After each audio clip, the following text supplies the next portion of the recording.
Hello, Raider Nation. This is not Duntov 1967, but it is Las Vegas, Nevada. And I'm standing at the brand new Allegiant Stadium out here in Las Vegas. And as you can see, it's all done. $1.8 billion. Looks like a UFO slash football stadium. Words can't describe how big this thing is until you actually get up to it. I'm at the north entry, and the lanai doors and the Al Davis torch, which was made in Kansas City. On top of that, there's a Chiefs flag braid under the stadium, so Mahomes should have no problems beating the Raiders at any time he wants. It's got signage in the inside of it you can barely see. Allegiant Stadium, and you can see the ETFI roof, barely. But it's 102 degrees out here yet at 9:30 at night. It's not supposed to get down below 90 all night out here. And anyway, I'm at the Allegiant Stadium, as you can see. Raiders are going to be, I guess, kicking their season off here pretty quick, in it. I guess 3 or 4 games are going to be without fans until they can get a handle on this coronavirus, from what I've been told. But it looks nice. It's no Arrowhead, because we have the loudest stadium in the league and our world until they can match it. Good luck to them, but thanks. And as you can see, it's dark out. Wanted to come and take pictures of it at night. Well, all the lights were on and everything, and as you can see, all the lights on the strip are back on.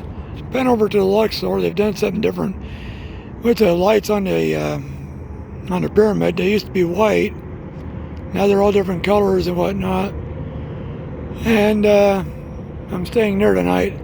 Although not in the pyramid. I was wanting the pyramid, but that's a little bit different event for another topic.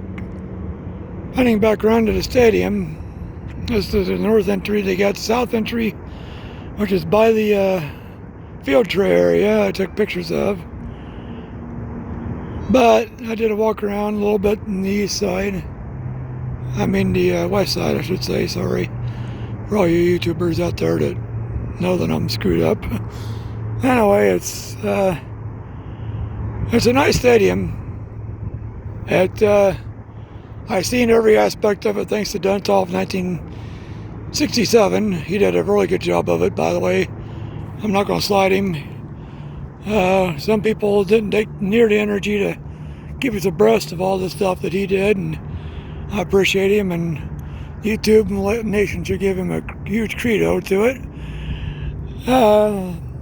Basically, the lanai doors are 4 sections, as you can see, or I'm guessing 4, maybe another 3 sections on each side. And the rule of it is, once they're open for game day, they can't be changed. It's like the doors up in Minneapolis. And this is going to be dual purpose, like the University of Arizona Stadium, is where the running Rebels are going to play. They're going to use the field turf, and Raiders are going to use their natural grass field tray. That's all grass, natural. It's about 4 feet thick. It's pretty durable. So, anyway, I'm going to get some more views of the east, and I'll click back on there when I get to the media mesh. It's probably not running, but we'll see in a few. Bye.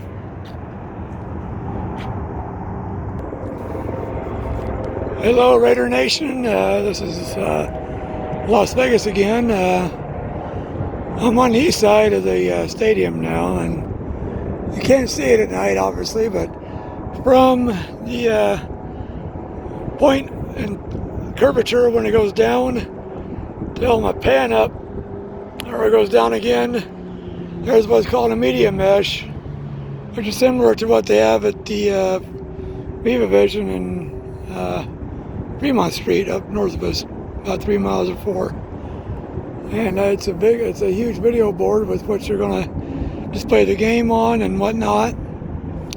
It's basically a see-through video screen, And as you can tell, you can see inside the stadium through it. Quite revolutionary. It's made of the same material, the same everything, the same technology, the RBG LED technology that Viva Vision is made out of, and so many jumbotrons and the like are made out of. We also have two big billboards out here that have the Raider shield on them. The Allegiant Stadium, which is named for Allegiant Airlines, which is headquartered out of here in Las Vegas, which is why they got the naming rights to it for, I guess, 30 years. It was hard to say. We thought Sprint would have the naming rights for the Sprint Center for a long time until T-Mobile bought them. Now they're the Sprint, I mean the T-Mobile Center in Kansas City. So, my apologies for my faux pas there. I've not had much alcohol, so I'm a bit thirsty. Anyway, I'm on the northeast side, I mean on the east side, on Lot E, which south of here used to be the offices and the construction offices and whatnot. And 3.5, almost 2 months ago or whatever, they took them out because a lot of them wasn't needed anymore. And due to the fact they had all the steel up, the ETFI was up, all the stuff on the ceiling was up, the panels were up, the glass was up, and all that. So they no longer needed the offices, so they moved some of them indoors for temporary. And so yeah, it's been exactly 2 years and building, and almost 7 in the making.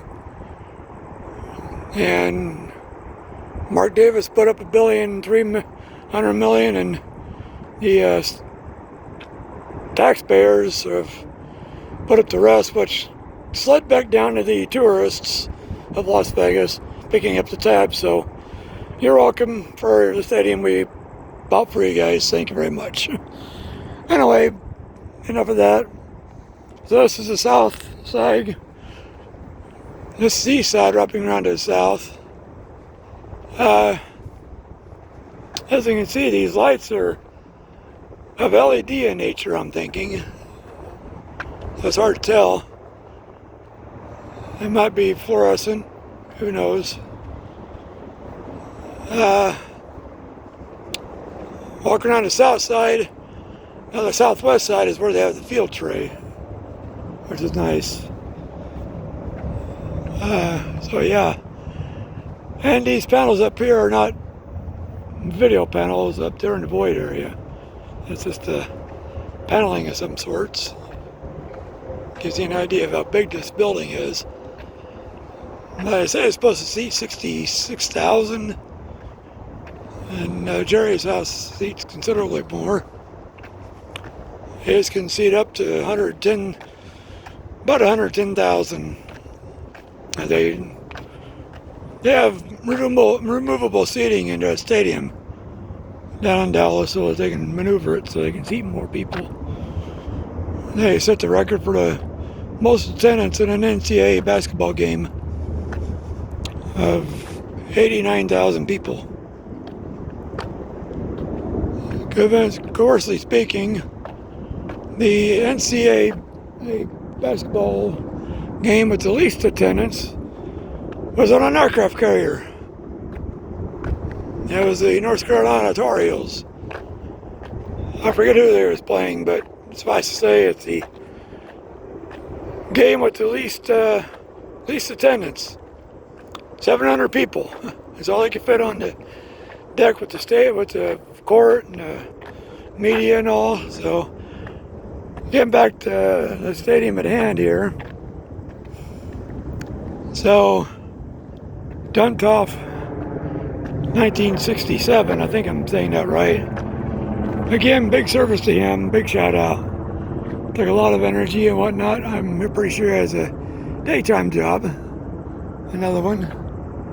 So, kudos to him and all his work, telling us about everything and whatnot. I'm not a huge Raiders fan, but I don't hate them. Unlike the Patriots, they they've been a thorn in our side more so than what the Raiders have. So I'm in the Kansas City market, obviously. So, but this stadium is making a believer out of me that them guys have cojones, have imagination. I don't love Arrowhead yet, but this is grand. I like this. Initial thoughts were I wasn't on board with it because of the fact that we were going to get settled with all the with the $700 million cost of it due to the tourists and whatnot. But I'd be willing to let some of that go for what I'm seeing, which is a masterpiece of engineering. So I'm going to get off here for a little bit, and I'll talk to you in about a couple seconds or whatever. Okay, I'm going to change my greeting up a little bit. Hello, NFL Nation, because Raiders are part of the NFL, not just part of Vegas, and used to be Oakland. A little bit about the parking situation. They're definitely not going to be able to park everybody in the stadium. They have a lot of spots, but they've made shadow agreements with some of the resorts to park people in the Mandalay and the Luxor, and have a lot of people walk across the Hacienda, which is north of us. They're going to close the Hacienda off to vehicle traffic on game days when it occurs. Hope pretty soon. This COVID stuff is putting a kibosh on a lot of stuff, but they're going to close the Hacienda off, and that's going to be the pedestrian traffic from the strip down into the stadium for all the events, games, concerts, and whatnot. So I'm on the southeast side looking northwest of the stadium. As you can tell, it's pretty huge. It's a lot bigger than what it's portrayed on YouTube and on TV and pictures and whatnot. So walking up to it is quite daunting. It's kind of like the stadium in Minneapolis, is where it's kind of a glorified arena basically, and I've been in the Bass Stadium also, the U.S. Bank, or as we like to call it in the Metallica sphere, the U.S. Metallica Stadium, because it was one of the first acts to play there.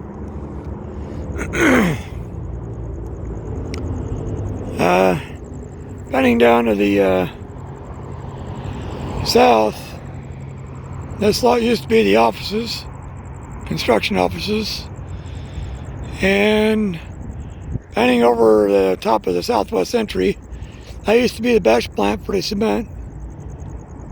So used to be a lot of stuff going on here, and I guess the shtick was they had a material staging zone north of here about 5 miles, so they could categorize everything, stage it, and do a just-in-time technique of getting stuff, so they didn't have to keep a lot of stuff on site and keep it secure and keep it cataloged and categorized. And about a month and a half ago, that was no longer necessary. They redid a lot of shrubbery, and a lot of palm trees got planted, and a lot of sidewalks got put in, a lot of everything, a lot of signage, a lot of bollards, which is these metal silver things sticking up, I guess, what Dentoff would call them, which I guess he's right. I'm not going to never discredit him, because he, like I said, did a great service, and no one took the time to videograph the Allegiant Stadium like he has. And they're a great man, and if I ever meet him one day, I'd give him a pat on the back, and did a great job. A good service to the Raider Nation, the city of Las Vegas, and the NFL Kingdom as a whole. It wants to keep tabs on stadiums, and they got another stadium out. I'm not going to forget this one, called SoFi, in Los Angeles, where the Raiders and Rams are going to be playing. They are done with it, pretty sure, because they have to get these stadiums. And I'd be remiss if I was to forget the training facility the Raiders have, and their headquarters out in Henderson. which is a $75 million project where Mark Davis's office and John Gruden's office is at. They have cafeterias, locker rooms, training facilities, pools, 3 outdoors, and an indoor and a half football stadium for practice. The field tray is done. Grass is all growing. They've mowed it twice or 3 times already. So that's a sign it's taken already. Occupancy got handed over yesterday, I do believe. Substantial completion was Friday, which is exactly 2 years. On time and exactly on budget, within $100,000. I don't know what the plus or minus was, but $100,000 to $1,700,000 is like a penny to most people. But anyway, it's on time, on budget. A few snafus with the raising of the cable ties, because that was a new thing to them, but they figured it out. Was able to get everything all raised, and like I said, on time, on budget, and no biggie. So anyway, I'm gonna get off here, and to be the last, I gotta go deposit my $60 in a machine of my choosing, I guess. And so until I get home back to Kansas, I'll see you guys in a blip when I get home. Bye bye.